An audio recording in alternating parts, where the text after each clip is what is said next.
Hello everyone, welcome to the new video from लॉबर्स और मैं हूं अनुभव गुप्ता।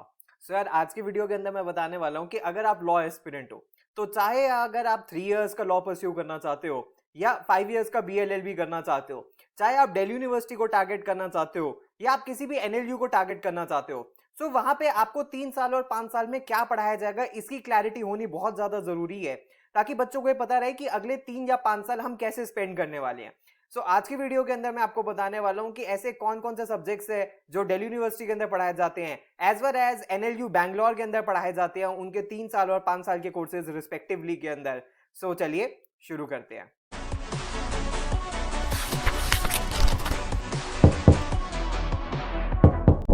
तो अगर फ्रेंड्स मैं सबसे पहले बात करूं faculty of law Delhi university की, जो कि 3 इयर्स का कोर्स करवाता है, सबसे पहले तो मैं आपको ये बता दूं कि यार 3 इयर्स का लॉ कोर्स आप सिर्फ और सिर्फ ग्रेजुएशन के बाद कर सकते हो। यानी कि मिनिमम आपकी 3 इयर्स की ग्रेजुएशन होनी चाहिए, चाहे आपकी 3 की है, 4 की है, 5 की है, तो आप एलिजिबल हो। आप 12th के बाद 3 इयर्स का लॉ नहीं परस्यू कर सकते, चाहे वो दिल्ली यूनिवर्सिटी हो चाहे कोई भी यूनिवर्सिटी हो। तो फ्रेंड्स अगर मैं बात करूं, सबसे पहले सेमेस्टर 1 सबसे ज्यादा टफ भी रहता है। सेमेस्टर 1 और सेमेस्टर 2 दिल्ली यूनिवर्सिटी के अंदर सबसे ज्यादा मुश्किल पहला साल ही रहता है। जो पहला साल इजीली निकाल लेता है, उसके बाद बाकी के साल कंपैरेटिवली जो बर्डन है बहुत कम हो जाता है। और सबसे ज्यादा बर्डन तो फर्स्ट सेमेस्टर के अंदर ही रहता है, जहां पे जान लेने वाला सब्जेक्ट ज्यूरिस्प्रूडेंस 1 आता है। उसके बाद प्रिंसिपल्स ऑफ कॉन्ट्रैक्ट आता है, ये इंटरेस्टिंग होता है। Law of torts, motor vehicles accident, consumer protection laws, ये थर्ड सब्जेक्ट होता है। उसके बाद Indian penal code first semester के अंदर पूछा जाता है, ये सबसे इंटरेस्टिंग सब्जेक्ट होता है।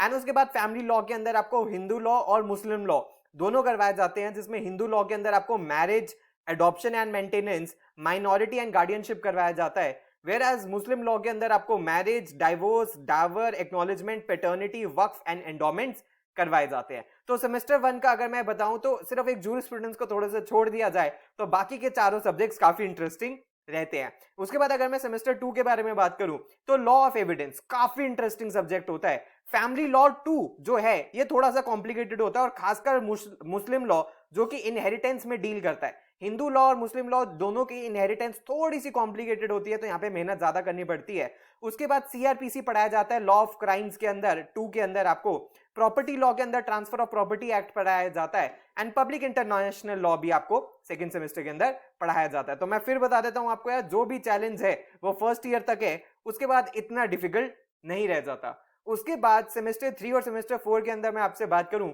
तो कॉन्स्टिट्यूशनल लॉ पूरा 1 साल पढ़ाया जाता है। यानी कि थर्ड सेमेस्टर के अंदर भी कॉन्स्टिट्यूशन पढ़ाया जाता है, जिसमें ज्यादातर फंडामेंटल राइट्स तक पढ़ाया जाता है। और उसके बाद सेमेस्टर 4 के अंदर फर्दर कॉन्स्टिट्यूशन आपको पढ़ाया जाता है, तो वो कॉन्स्टिट्यूशनल लॉ 2 होता है। पूरा 1 साल कॉन्स्टिट्यूशन के ऊपर फोकस किया जाता है। उसके बाद CPC काफी इंटरेस्टिंग सब्जेक्ट है अगर आप समझ जाते हो तो, और इसके साथ लिमिटेशन एक्ट भी। उसके बाद कंपनी लॉ आपको पढ़ाया जाता है। स्पेशल कॉन्ट्रैक्ट्स के अंदर आपको partnership and sale of goods act पढ़ाए जाते हैं, ये भी इंटरेस्टिंग है। एंड यहाँ पे अब आपको ऑप्शनल सब्जेक्ट चूज करना होता है। ऑप्शनल सब्जेक्ट डिपेंड करता है availability of the faculties and number of students के ऊपर। तो आपको मीडिया लॉ चूज आप कर सकते हो। फॉर एग्जांपल मैंने media law and censorship choose किया था, लेकिन ज्यादातर बच्चे व्हाइट कॉलर क्राइम्स चूज करते हैं, जिसको लॉ ऑफ क्राइम्स 3 भी बोला जाता है। इसके अलावा प्राइवेट इंटरनेशनल लॉ भी चूज कर सकते हो, लेकिन ये ज्यादातर बच्चे चूज नहीं करते हैं। उसके अलावा सेकंड सेमेस्टर, फोर्थ सेमेस्टर के अंदर, सेकंड ईयर के अंदर आपको कॉन्स्टिट्यूशनल लॉ 2 के बाद एडमिनिस्ट्रेटिव लॉ पढ़ना होता है, लेबर लॉ 1 पढ़ना होता है, और लेबर लॉ 2 आपको फिफ्थ सेमेस्टर में पढ़ाया जाता है। फिर उसके बाद IPR काफी इंटरेस्टिंग ये सब्जेक्ट है, यहाँ पे आपको ये पढ़ना होता है, जिसके अंदर ट्रेडमार्क्स आपको पढ़ाए जाते हैं।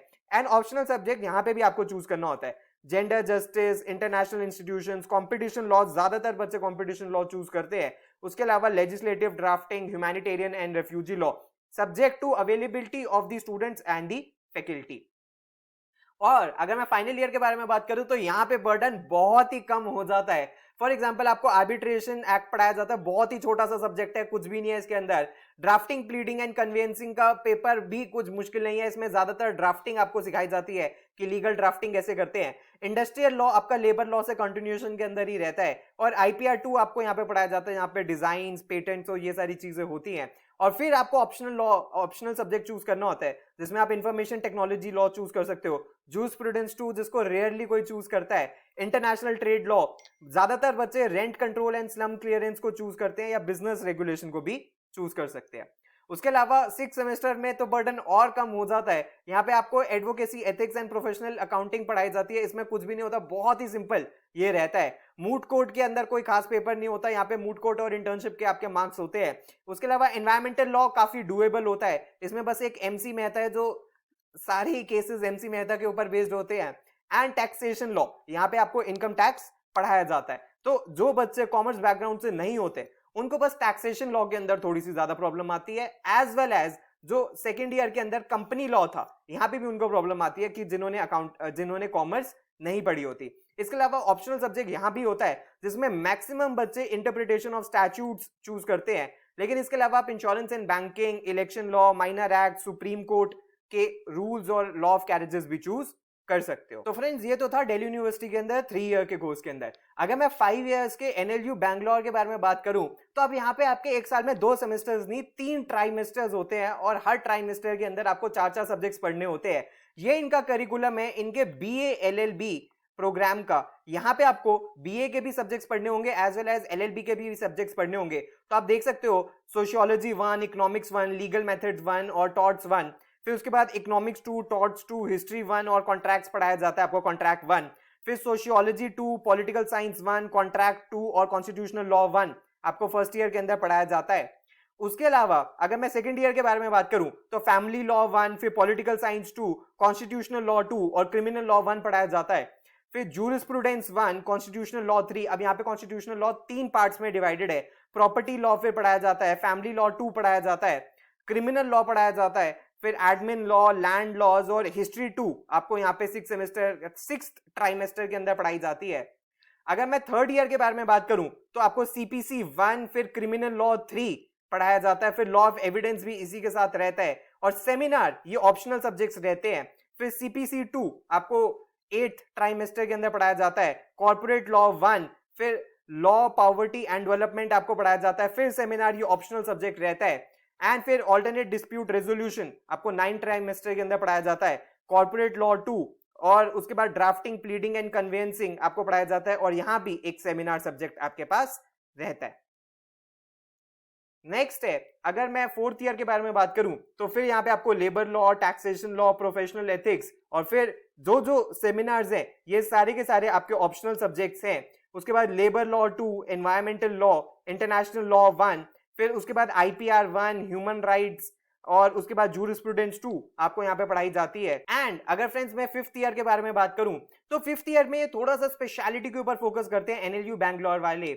इसके अंदर बेसिकली क्या होता है कि जितने भी सारे कोर्सेज होते हैं उसके अंदर आपको 2 कोर्सेज आपके 13th ट्राइमेस्टर के अंदर, 3 कोर्सेज 14th ट्राइमेस्टर के अंदर एंड 3 कोर्सेज 15th ट्राइमेस्टर के अंदर चूज करने होते हैं अपनी स्पेशलिटी के लिए, ताकि आपकी थोड़ी सी स्पेशलिटी बिल्ड हो जाए। तो हम देख सकते हैं कि यार बेसिकली जो अप्रोच दिल्ली यूनिवर्सिटी की रहती है और जो अप्रोच एनएलयू बैंगलोर की रहती है वो काफी डिफरेंट रहती है, बिकॉज यहाँ पे आपको बीए के भी सब्जेक्ट्स पढ़ाए जाते हैं। अगर कोई बीबीए एलएलबी कर रहा है तो जहां पे बीए के सब्जेक्ट्स है वहां पे रिमूव करके बीबीए के सब्जेक्ट्स हो जाएंगे। अगर कोई बीकॉम एलएलबी कर रहा है तो वहां पे बीबीए के सब्जेक्ट्स या बीए के सब्जेक्ट्स के बजाय बीकॉम के सब्जेक्ट्स हो जाएंगे। बाकी लॉ के सब्जेक्ट्स तो मोर और लेस तो सेम ही रहेंगे। तो फ्रेंड्स अब $1 मिलियन क्वेश्चन ये है कि भाई इसके पेपर कब होने वाले हैं। तो मैं ऑलरेडी क्लैट के और आईलेट के, एलेट के फॉर्म्स आ चुके हैं, इसके बारे में मैं ऑलरेडी आपको इन्फॉर्म कर चुका हूं। तो अगर इसके बारे में आप अप्लाई करना चाहते हो 12th के बाद तो इसके फॉर्म्स जल्दी भर दो यार, इससे पहले लास्ट डेट आ जाए। और बहुत सारे बच्चों के माइंड में क्वेश्चन है कि दिल्ली यूनिवर्सिटी का एंट्रेंस फॉर्म्स कब आने वाले हैं। तो अभी तक इसके बारे में कोई अपडेट नहीं है, लेकिन प्लीज चैनल को जरूर सब्सक्राइब कर देना ताकि ऐसी सारी इंपॉर्टेंट इन्फॉर्मेशन आपके पास मिलती रहे। लेकिन इस चीज की बहुत ज्यादा हाई प्रोबेबिलिटी है कि दिल्ली यूनिवर्सिटी का जो एंट्रेंस एग्जाम होगा वो पिछले साल की तरह इस साल या तो सितंबर या अक्टूबर के महीने के अंदर ही होगा। लेकिन जब भी होगा इसके बारे में कंप्लीट इंफॉर्मेशन आपको दे दी जाएगी। तो फ्रेंड्स अगर आप लॉ एस्पिरेंट हो तो अब आपके माइंड में क्लियर हो गया होगा कि 3 साल और 5 साल में आपको क्या पढ़ना होता है। वीडियो पसंद आई हो तो लाइक जरूर करना और जो भी लॉ एस्पिरेंट्स है उनके साथ जरूर शेयर करना। Thanks a lot, all the best, God bless you.